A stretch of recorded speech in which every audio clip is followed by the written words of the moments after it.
નમસ્કાર, Indian phosphatic Biotech કંપનીમાંથી આવું છું. સૌપ્રથમ આપનું નામ શું?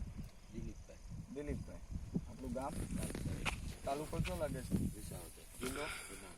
આપનો કોન્ટેક્ટ નંબર જરાક બોલજો ને. 9271 હવે દિલીપભાઈ, આમની અંદર જે આપણી કંપનીનું તમને ઇફકોનું જે TNS ગ્રેડ અને જે પોટાશ મિક્સ કરીને આપવામાં આવ્યું, તો તમને રિઝલ્ટમાં શું લાગ્યું તમારા પાકની અંદર?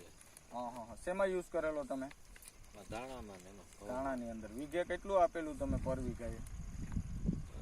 તો આમાં શું છે 20 કિલો આપેલું છે, બરાબર છે. હવે એમની અંદર DAPમાં અને આમની અંદર તમને તફાવતમાં શું જોવા મળ્યું? આમાં મોલા સારી દેખાય છે એની. DAPની અંદર DAPમાં તો શું છે, એ સારું હોય ત્યાં પાછળ વાવેલું જ છે. આગળ તમે ખેડૂતોને શું કહેવા માંગશો?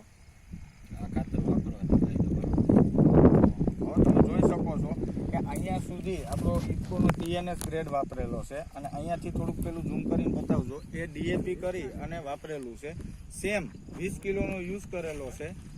આ ખેતરની અંદર સેમ એક જ ખેતર છે, પણ આ બધા દાણા સરખા જોવા મળે છે, અને આમની અંદર નીચ ઊંચનો તફાવત જોવા મળે છે. ફેર જ છે. હા.